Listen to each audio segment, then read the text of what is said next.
Saudara-saudara yang saya hormati, seleksi sekolah kedinasan tahun 2024 dibuka untuk 8 kementerian atau lembaga penyelenggara sekolah kedinasan yang terbagi menjadi 30 sekolah kedinasan.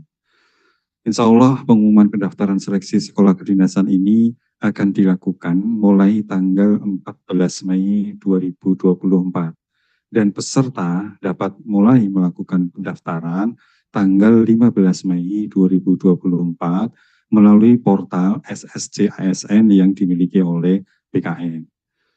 Saudara-saudara, untuk seleksi kompetensi dasar nanti akan diselenggarakan di beberapa titik lokasi BKN dan titik lokasi mandiri instansi yang rencananya akan dimulai tanggal 18 Juli sampai dengan 6 Agustus 2024 dan dilaksanakan sebanyak 4 sesi per hari.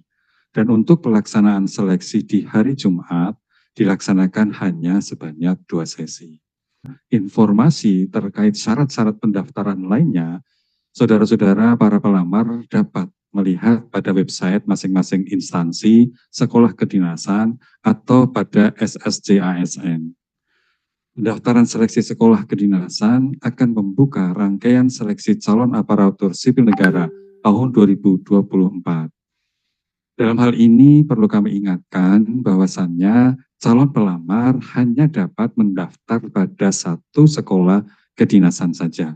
Maka sebaiknya sebelum nanti memutuskan mau melamar pada sekolah kedinasan apa, kami berharap sudah dipertimbangkan masak-masak terlebih dahulu. Hanya sekali lagi dapat mendaftar satu sekolah kedinasan saja. Saya berharap supaya jangan mudah percaya terhadap pihak-pihak yang tidak bertanggung jawab untuk menjanjikan kelulusan menjadi mahasiswa atau taruna pada sekolah kedinasan. Proses seleksi ini dilakukan secara online dan tes dilaksanakan dengan CAT yang dipastikan sekali lagi transparan dan akuntabel.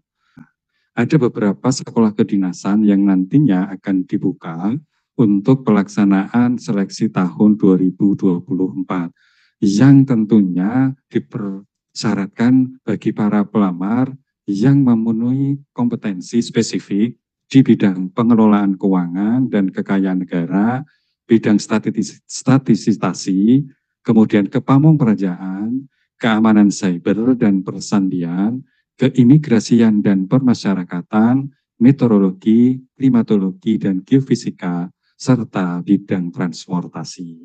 Mungkin ini yang ditunggu-tunggu oleh teman-teman. Tadi Pak Kepala sudah menyampaikan bahwa pengumuman seleksi ini akan kita buka di tanggal 14 Mei besok. Jadi besok pengumuman seleksi penerimaan sekolah CASN melalui Sekolah Pendidikan Kedinasan tahun anggaran 2024 kita umumkan ke seluruh masyarakat. Pengumumannya akan dilaksanakan sampai dengan tanggal 28 Mei. Tetapi teman-teman baru bisa melakukan pendaftaran itu 1 hari setelah pengumuman. Jadi nanti pendaftaran akan dimulai pada tanggal 15 Mei sampai dengan tanggal 13 Juni 2024. Kenapa ada selisih pas 1 hari? Karena ini adalah untuk persiapan dari teman-teman, baik itu teman-teman BKN ataupun teman-teman instansi untuk mempersiapkan running terhadap aplikasi atau sistem seleksi calon aparatur sipil negara. Karena kita tahu bahwa pendaftaran sekolah pendidikan kedinasan ini akan diselenggarakan melalui secara online, mulai dari pendaftaran sampai dengan nanti pelaksanaan seleksi dan pengumuman kelulusannya. Semua dilakukan dengan menggunakan teknologi dan tentu tidak, kalau menggunakan teknologi akan mudah untuk dicek apakah ada intervensi atau tidak. Nah, setelah dilakukan pendaftaran tentu nanti akan ada seleksi administrasi. Nah, seleksi administrasi akan dilakukan oleh masing-masing instansi, yang 8 instansi sekolah pendidikan kedinasan ini, baik itu Badan Intelijen Negara ataupun Badan Pusat Statistik, Badan Cyber dan Sandi Negara, kemudian ada Badan Meteorologi dan Geofisika, Kementerian Perhubungan, Kementerian Hukum dan HAM, Kementerian Dalam Negeri, termasuk misalnya Badan Cyber dan Sandi Negara. Jadi masing-masing instansi, termasuk Kementerian Keuangan, mohon maaf, untuk Sekolah Tinggi Akuntansi Negara. Nah, masing-masing instansi nanti akan melakukan seleksi administrasi, siapa yang kemudian berhak untuk mengikuti seleksi. Dan setelah hasil seleksi dari masing-masing instansi, pengumumannya disampaikan siapa yang lulus seleksi, maka dari data peserta yang lulus seleksi akan dilaksanakan seleksi dengan menggunakan computer assisted test untuk materi SKD-nya yang rencananya akan dilaksanakan pada tanggal 18 Juli sampai dengan 6 Agustus. Data ini tentu saja jadwal ini adalah jadwal saat ini, tentu nanti akan sangat tergantung pada jumlah peserta yang mendaftar. Jadi ini adalah ancar-ancar awal terkait dengan seleksi kompetensi dasar yang akan kita laksanakan. Nah, selanjutnya nanti di pengumuman seleksi kelulusan akhir itu akan disampaikan di tanggal 28 sampai dengan 30 September. Karena setelah pelaksanaan seleksi kompetensi dasar itu akan ada beberapa seleksi-seleksi tambahan, terutama bagi teman-teman di instansi yang menyelenggarakan seleksi kompetensi teknis tambahan. Misalnya seperti teman-teman di Kementerian Hukum dan HAM, Kementerian Dalam Negeri, Badan Intelijen Negara, itu biasanya ada seleksi tambahan yang dilakukan di situ.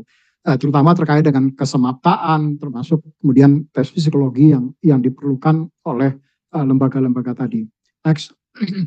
Nah, ini adalah 8 instansi yang menyelenggarakan sekolah pendidikan kedinasan, yaitu Sekolah Tinggi Intelijen Negara, itu ada di Badan Intelijen Negara, kemudian Institut Pemerintahan Dalam Negeri, itu ada di Kementerian Dalam Negeri, kemudian ada Pendidikan Keuangan Negara, Sekolah Tinggi Akuntansi Negara di Kementerian Keuangan, kemudian ada Sekolah Tinggi Meteorologi, Klimatologi, dan Geofisika, itu ada di BMKG, kemudian ada Sipencatar dari Kementerian Perhubungan, kemudian ada Pendidikan Cyber dan Sandi Negara, ada di BSSN, Sekolah Tinggi Ilmu Statistik di Badan Pusat Statistik, serta Politeknik Ilmu Masyarakatan dan Politeknik Ilmu Keimigrasian di Kementerian Hukum dan HAM. Next. Ini adalah pendaftarannya, teman-teman wartawan dan Bapak Ibu semua yang hadir. Nanti masing-masing peserta atau calon siswa itu mengakses portal pendidikan kedinasan atau yang URL-nya atau alamatnya adalah https://dikdin.bkn.go.id. Nah, dari portal ini kemudian masing-masing calon peserta akan membuat akun terlebih dahulu. Setelah mereka membuat akun, mereka baru bisa login dan melakukan pendaftaran. Nah, tadi Pak Kepala sudah menyampaikan, tolong berhati-hati betul pada saat akan memilih mereka akan masuk atau mendaftar di mana. Pastikan betul, jangan sampai nanti mereka sudah final, kemudian baru berganti pendaftarannya. Kalau sudah final, maka tidak bisa lagi dilakukan penggantian. Dan kalau yang bersangkutan ternyata kemudian tidak berkenan di sekolah yang dipilih, maka tentu saja mereka akan gugur dengan sendirinya. Jadi berhati-hati, karena seluruh peserta tadi sudah disampaikan Pak Kepala hanya bisa memilih satu sekolah pendidikan kedinasan. Nah, setelah melakukan pendaftaran, maka dilakukan pengecekan resume dan mencetak kartu pendaftaran. Nah, dari hasil tadi setelah mereka final akan dilakukan verifikasi dan validasi oleh teman-teman di instansi. Kalau sudah dilakukan seleksi administrasi, maka nanti akan ada menentukan lulus atau tidak lulusnya dari seleksi administrasi. Kalau lulus, baru kemudian dilakukan pembayaran administrasi yang masuk ke masing-masing sekolah instansi. Dan setelah itu baru mereka bisa mencetak kartu peserta ujian dan kita laksanakan seleksi berdasarkan kartu peserta ujian yang di dalamnya nanti tentu saja akan ada lokasi tempat yang bersangkutan akan mengikuti seleksi. Nah, lokasinya kami akan menggunakan seluruh titik lokasi yang ada di BKN, termasuk kantor pusat. Jumlahnya ada sekitar 36 titik lokasi, 1 di kantor pusat, 14 di kantor regional, dan 21 di kantor UPT BKN. Jadi total ada 36 titik lokasi. Nah, tentu teman-teman atau masyarakat yang akan mengikuti bisa mendekati titik lokasi yang ada di Badan Kepegawaian Negara di 36 titik lokasi tadi. Next. Ini pendaftarannya. Nanti kalau mereka sudah membuat akun, mendaftar melalui menu daftar /stripdikdin BKN Go.id, dan tadi hanya bisa mendaftar di satu program sekolah kedinasan. Dan kalau peserta seleksi penerimaan mahasiswa ini diketahui mendaftar lebih dari satu sekolah pendidikan kedinasan, maka yang bersangkutan akan dinyatakan gugur. Jadi hati-hati betul, jangan mencoba-coba buka akunnya di 2 tempat, karena pasti akan langsung terdetek oleh sistem. Kalau yang satu pasti akan langsung digugurkan oleh sistem. Nah, kalau itu yang terjadi, jangan sampai nanti yang digugurkan oleh sistem itu adalah yang bukan pilihannya, karena tadi awalnya hanya mencoba-coba, tapi karena dia terregistrasi di 2, maka dia akan digugurkan salah satunya. Next. Ini jadwalnya tadi 18 Juli, ada 36 titik lokasi yang akan kita gunakan untuk pelaksanaan seleksi ini.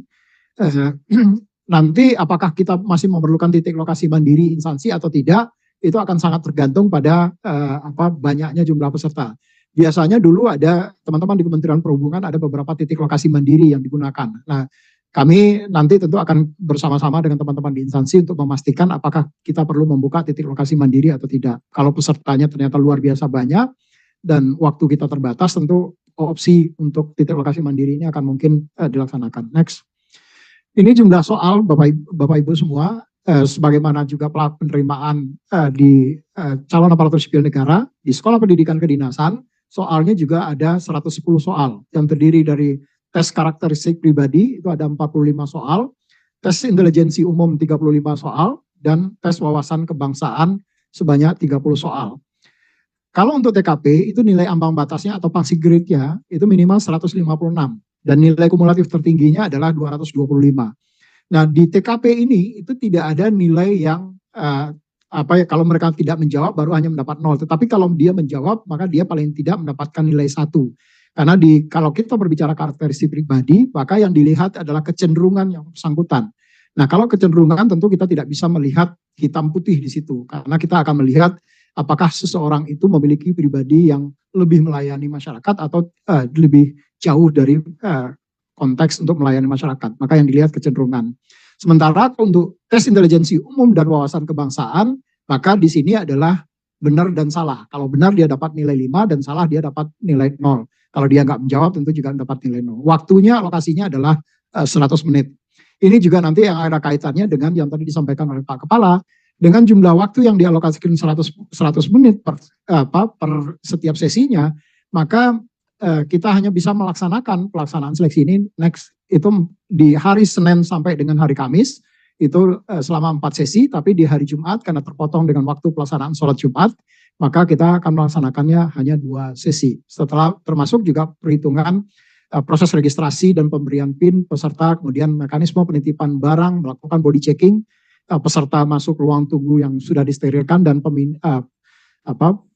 pemindahan peserta dari ruang steril ke ruang ujian. Ini sebabnya kenapa kemudian hanya bisa 4 sesi maksimal dilaksanakan. Dan itu pun kalau 4 sesi itu sudah jam 5 lebih selesainya, jam 5 lewat 10 menit setiap harinya.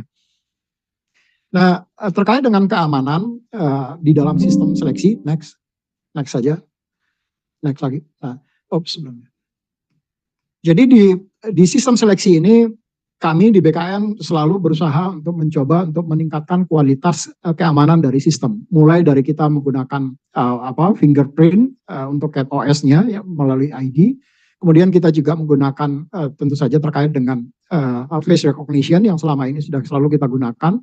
Termasuk juga kita akan menggunakan beberapa CatOS. Jadi sistem operasinya itu CAT ini hanya bisa berjalan di sistem operasi yang disiapkan oleh BKN. Dia nggak bisa jalan di OS-nya Windows, dia tidak bisa jalan di OS-nya Linux. Dia hanya bisa jalan di operating system yang sudah dimodified sedemikian rupa oleh BKN sehingga dipastikan tidak akan bisa jalan di OS-OS yang lain. Termasuk juga kita melakukan IT Security Assessment yang bersama dengan teman-teman di Badan Cyber dan Sandi Negara. Dan yang paling penting adalah kita kalau ada potensi pihak-pihak lain yang kemudian melakukan cheating, maka ada sistem blocking internet yang kita lakukan sehingga potensi disalahgunakan oleh pihak-pihak yang tidak bertanggung jawab itu bisa kita blok dari awal untuk mengantisipasi misalnya remote access yang digunakan oleh orang-orang yang tidak bertanggung jawab.